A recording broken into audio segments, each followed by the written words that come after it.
Hello, Archie Dunlop here with Talking Astrology with Archie on Tuesday, October the 3rd, 2023. I just talked about the horoscope of Oprah Winfrey.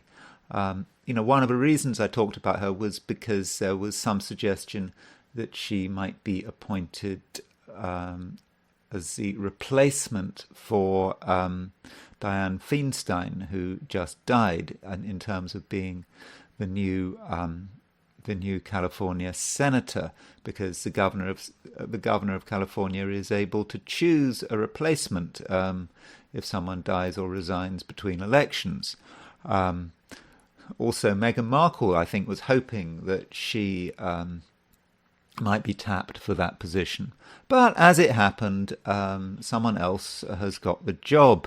A woman by the name of Laphonza Butler. Apparently she's not a California voter, but I think she might be a Maryland voter, or lives in Maryland or something. That's not a problem, because she will be apparently a California voter by the time she becomes a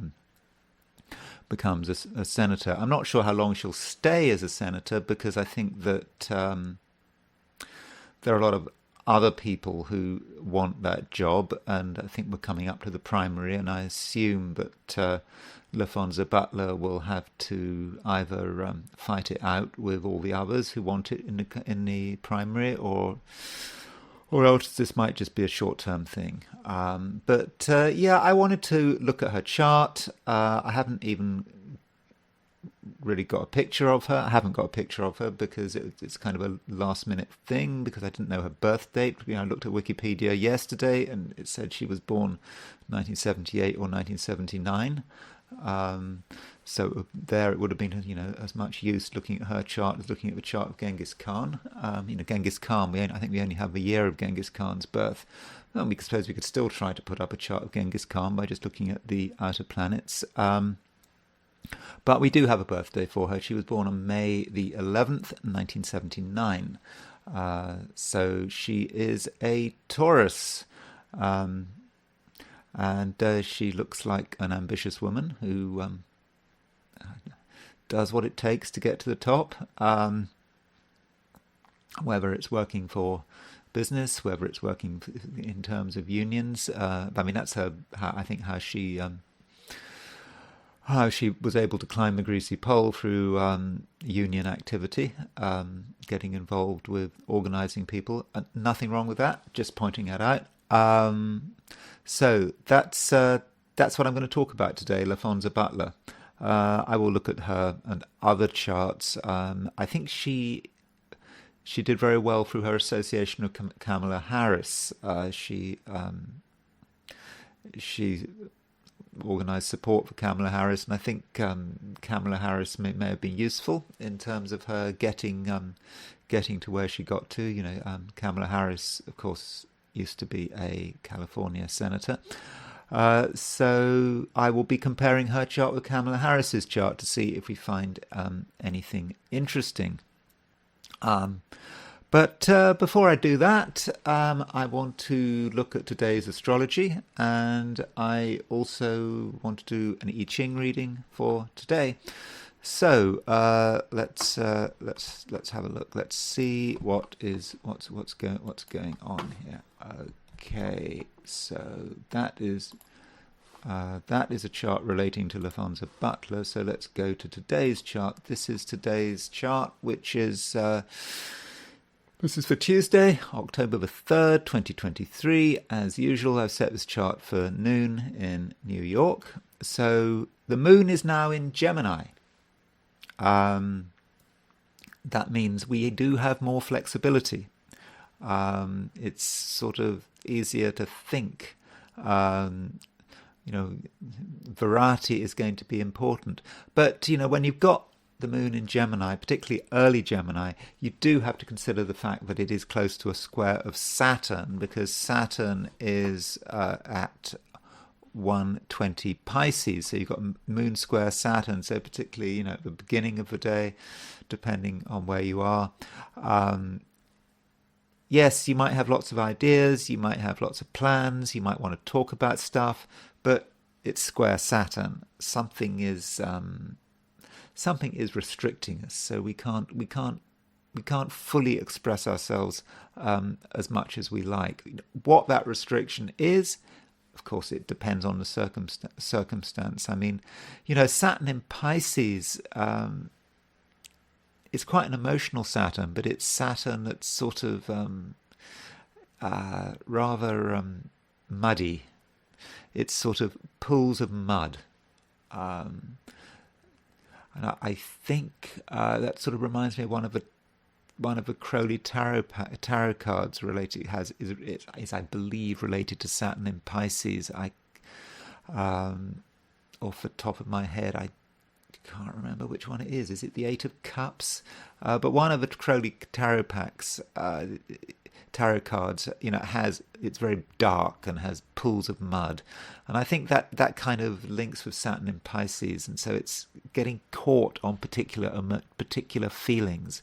Of course, Saturn in Pisces is quite generational. Maybe we're at that kind of time with Saturn and going through Pisces. It's a time when people are very focused on these trapped emotions, these trapped pools of negative emotion getting us nowhere, but force us to brood. And that kind of atmosphere is not very helpful for poor Moon in Gemini, having to make that square to it.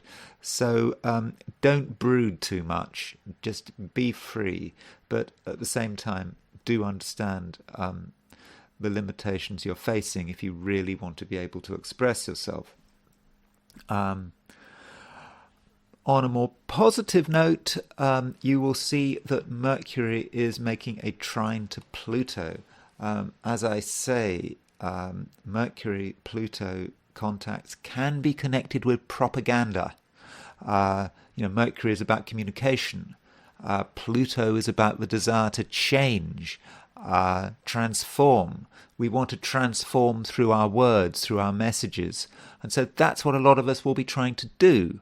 Or rather, I would urge you to do that if appropriate. So if you want to change the world around you through your messages, then it could be a great day.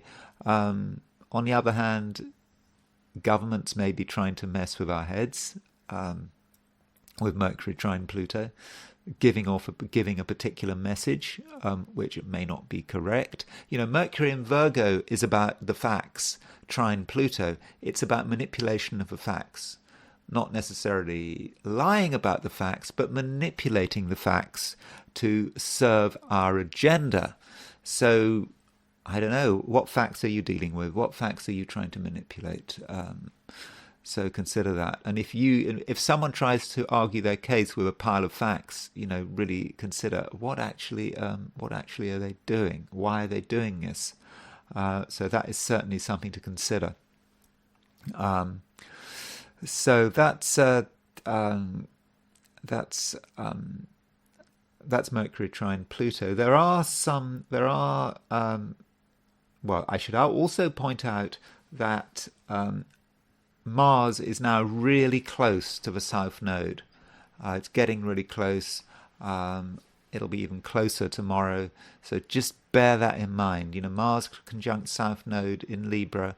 It's about behavior we should have grown out of. It's about doing stuff that's no longer appropriate. So if you are if you get involved in doing something really assertive, aggressive, whatever, think about it. Is this really the right thing to do? Maybe you've done it before. Did it work in the past? Maybe. But is it going to work this time? Probably not. So do consider that. Now, as far as the picture is concerned, the reason I don't have a picture of Laphonza Butler is because I didn't realize I had a birth date for her. As I said yesterday, I looked and she only had the year of birth, so I wasn't actually planning on looking at her chart, but I suddenly realized we do have a birth date, so it was a sudden decision to look at her horoscope, and I didn't find a picture that I wanted to use, so that's why we've got a midpoint tree there. So this midpoint tree, what it is the midpoints that the Sun and Venus are on. they might give a bit of a flavour about today. And so the Sun and Venus are both on the Mars-Neptune midpoint. The Sun and Venus are moving away from the Mars-Neptune midpoint. But still, the Mars-Neptune midpoint is still active. And so, as usual with Mars-Neptune, we've got to be careful about where we put our energy into, what we put our energy into, particularly as Mars is also conjunct with South Node. There is real temptation for some of us to get involved with stuff which we shouldn't be getting involved with. Past behavior, whether it's alcohol, drugs, whatever. There may be temptations in that direction, depending on your situation. So be careful there. People with disreputable reputations should be avoided with Mars conjunct South Node and with the Sun and Venus on the Mars-Neptune midpoint. Venus on the Mars-Neptune midpoint. We have to be careful who we hang out with. That is certainly something to consider. Also, Sun and Venus are on the Neptune node midpoint, and it's kind of more of the same. People who, because a node, it's not just about karma, it's about contacts. So Neptune node is about our contacts who are a bit nebulous. So Sun, Venus, particularly the Venus on a Neptune node, that's people who could really lead us astray. So we do have to be careful about that. I should also point out that both the Sun and Venus are on the Mercury-Mars midpoint. Venus is pretty close now to the Mercury-Mars midpoint. So that could be about arguments, because Mercury-Mars is an argumentative energy. But with Venus on Mercury-Mars, there is an opportunity there. Because, Venus is a softer influence than the Sun, and with Venus on Mercury-Mars, we can maybe use our charm to express our argument. So we can be very, very assertive in the way we argue, but with Venus, we can put a bit of charm there. And so some of us can really get our way through our words.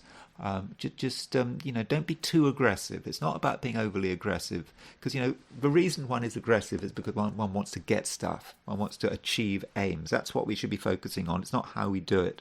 And so with Venus on Mercury-Mars, through assertive but smooth words, we can get our way. So that's today.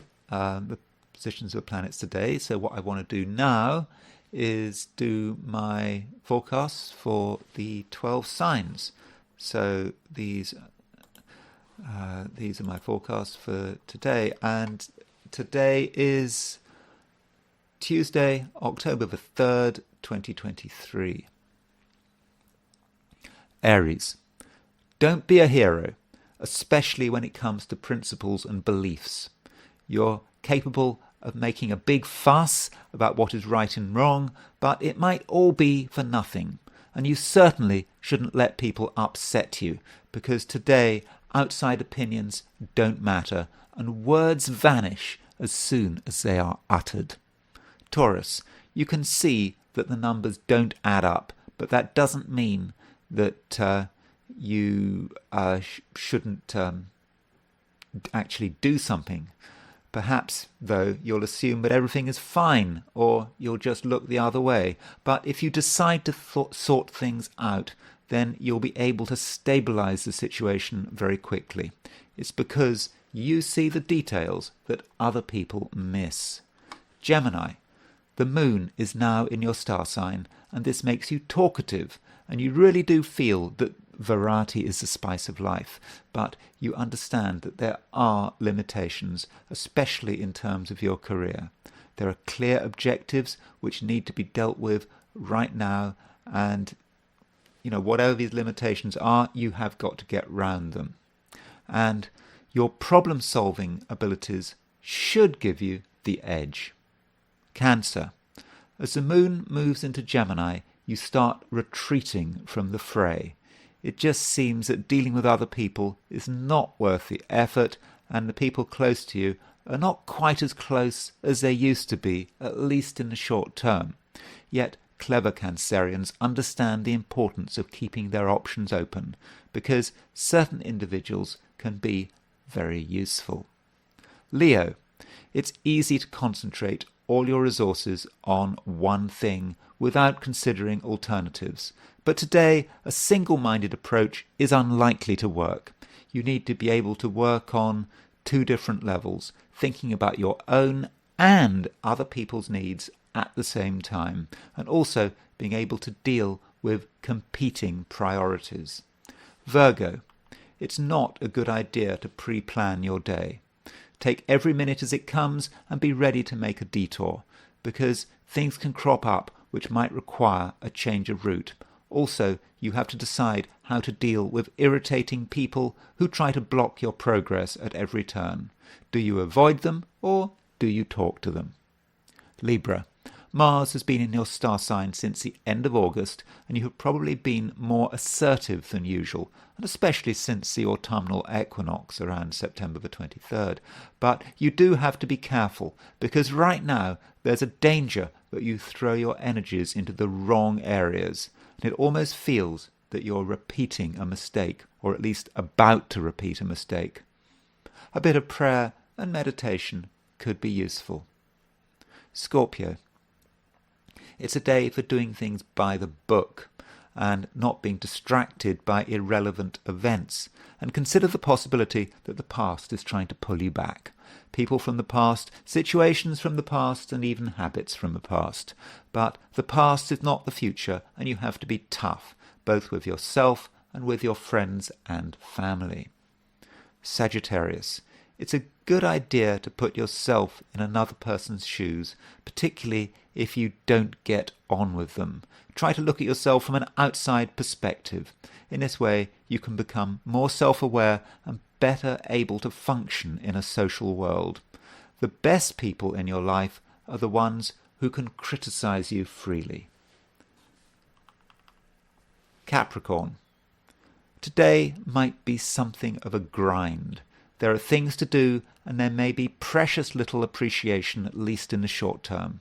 But it's just something that you have to get through, and in the end, your efforts will be rewarded. Indeed, by the end of the day, many Capricorns will start making important progress, and you'll be helped by your self-discipline. Aquarius, you, of all people, understand the leading role of creative self-expression, and I'm sure that it's something you encourage. However, today there's some danger that your words and actions suppress creativity. It's not what you want, but it might be how you occur to other people. So give careful consideration to your own actions. Pisces, you feel that things are getting out of hand. Things around you might seem out of place, and you might be wondering whether other people really know what they're doing, and that includes your family. Maybe you have to sort the problem out, or maybe you wait until the end of the day when I think you'll start seeing things return to normal. So I'm now going to switch to the I Ching. As always, I threw 3 coins and I asked the question, what is Tuesday going to be like for people watching this video? And I got a locked hexagram. It's a hexagram that doesn't move anywhere, no changing lines. And this hexagram is hexagram 20, contemplation. It's, in a way, is about doing nothing. It's like a moment of silence. Wilhelm's translation of I Ching talks about a situation where you've kind of made the preparation for something, but you haven't actually done it. You haven't actually sort of made the sacrifice. I'm not advocating that anyone makes sacrifices, but it's that's sort of a traditional Chinese way of looking at it. So it's this moment of silence. The preparations have been done, but the action has not yet been done. So we need to consider and contemplate everything around us. We need to look into ourselves. We need to look at the world around us. And yeah, it's not a time for action. And in a way, it's as simple as that.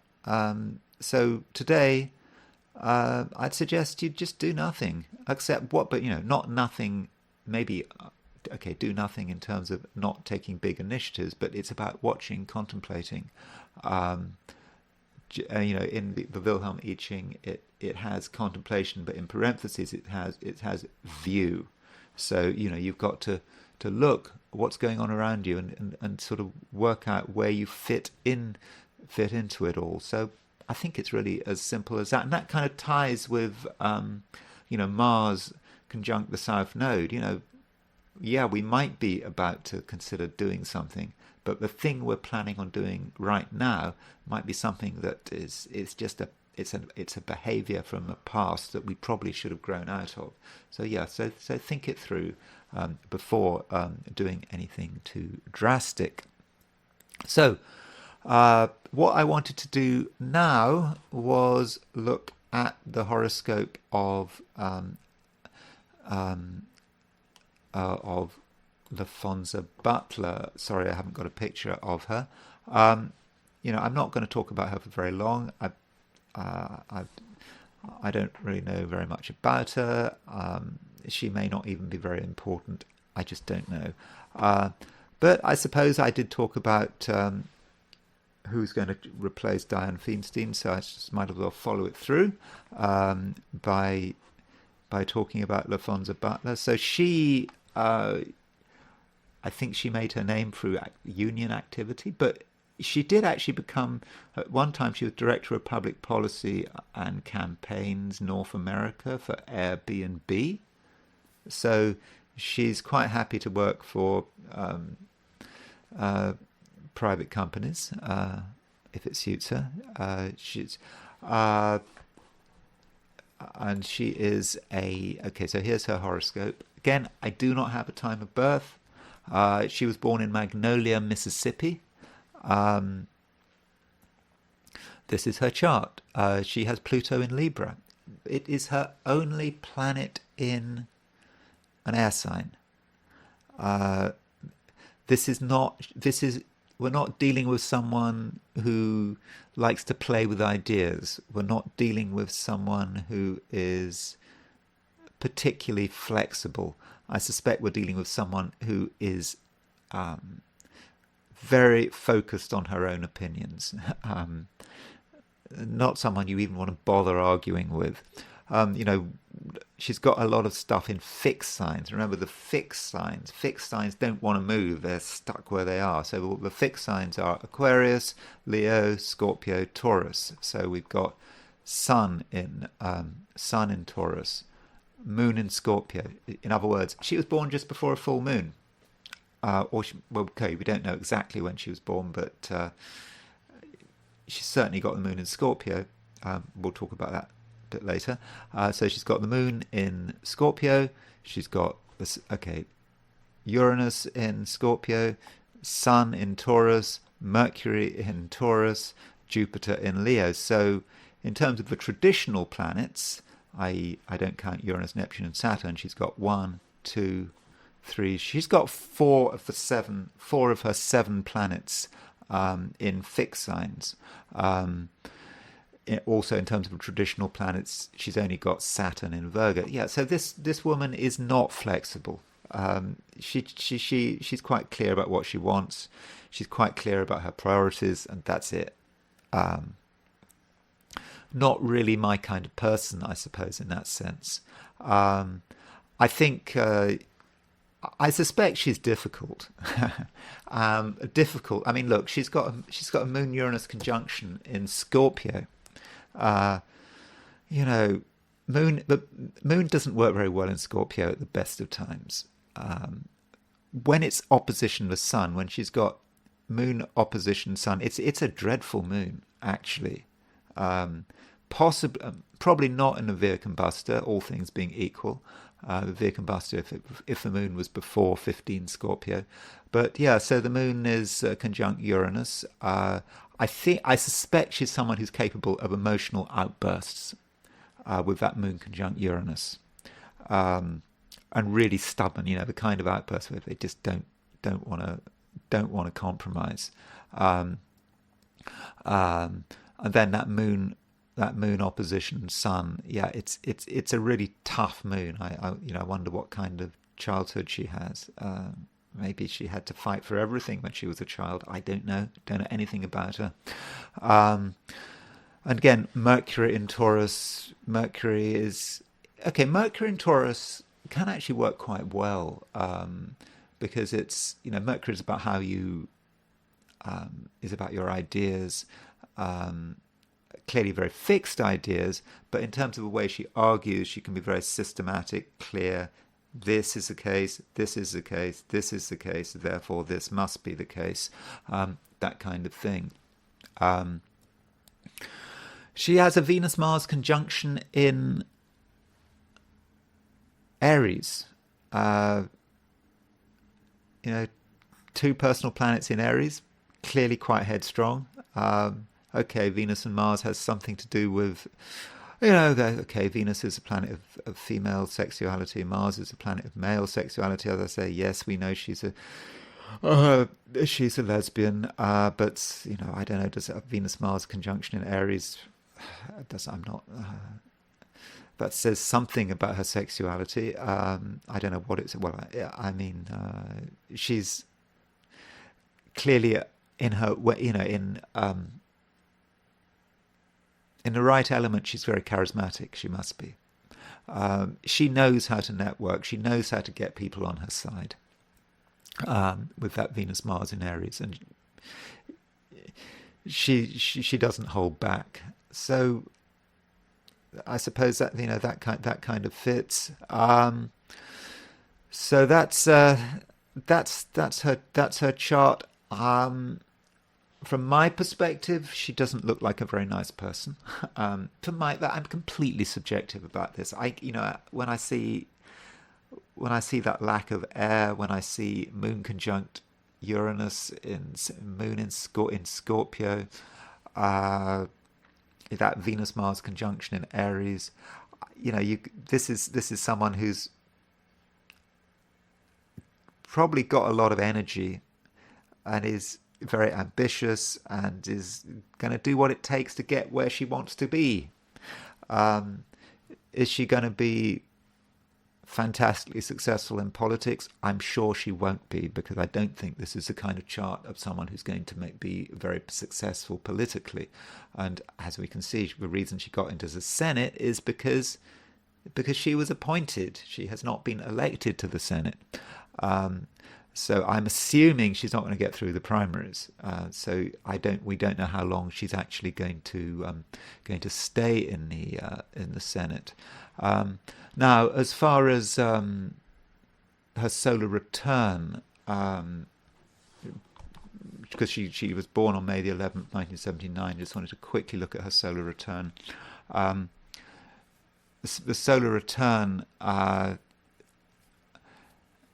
When you look at a solar return, I suppose the first thing you should do is you should look at the sun.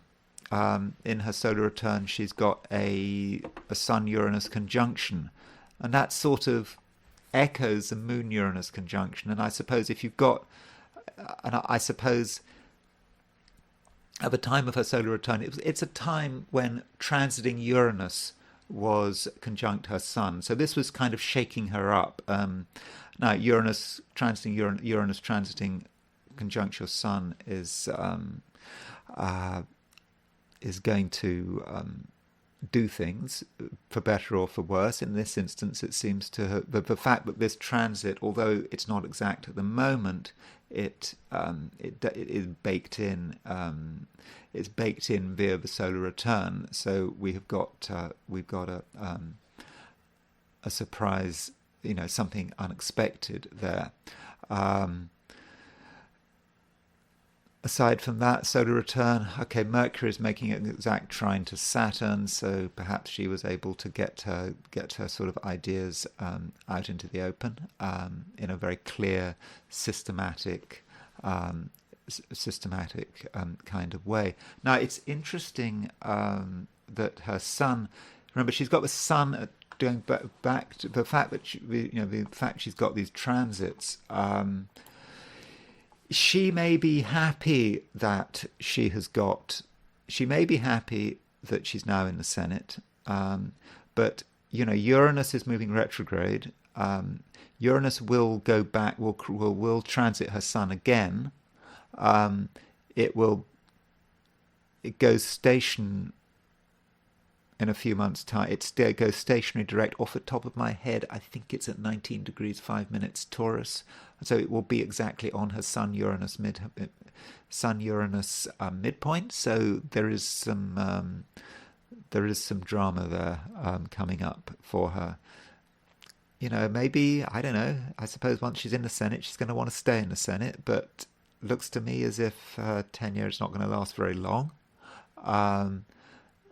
And I suppose we have to consider, the primaries could be quite. I have no idea what her plans are for the primaries, whether she's going to contest the primaries or whether she thinks she's just going to be there for a bit. We don't know. But if she does stand for the primaries, in other words, if she makes the plan to get elected, I suspect it's not going to work out. I think with that Uranus hitting her sun at the time of any primaries, there might be. I think that I don't really know when the primaries are, but I suspect it's going to be difficult for her to keep her seat in the Senate. But I'm not an expert on Californian politics, so I may not actually know what I'm talking about. So one final chart I want to do is I want to look at the link between her and Kamala Harris, and the way Kamala Harris might have been useful to her. So this is Kamala Harris's chart. We do have a time chart for Kamala Harris, and so we've got Laphonza Butler's chart in the middle, and we've got Kamala Harris's chart on the outside. And sort of notice that Kamala Harris's Jupiter is quite close to Laphonza Butler's Sun. So it may be that Kamala Harris's Jupiter was actually quite useful in terms of pushing her into the limelight and making the right connections, and in the end getting to the US Senate. Also, Kamala Harris's Moon is conjunct Laphonza Butler's Mars. Now, that could be a point of aggravation, but you're dealing with, with Kamala Harris and Laphonza Butler. Actually, you're dealing with two full moon people, because Kamala Harris was born exactly on a full moon. And there's Kamala Harris's full moon, and that full moon is exactly on Laphonza Butler's Mars. Okay, that's kind of interesting. I suppose it must have helped Laphonza Butler assert herself and might have activated and encouraged Laphonza Butler. But I would suggest that Laphonza Butler and Kamala Harris, if they hung around for too long with each other, they wouldn't get on with that full moon conjunct the Mars. But we've got two full moon people there, I should say. Anyway, that's all I'm going to say. I really haven't got much to Laphonza Butler, I don't really know much about her, but I just thought I should cover her, but seeing as we know we've got her date of birth at least. So that's all I'm going to say for today. Thank you for listening, and I will talk to you again tomorrow.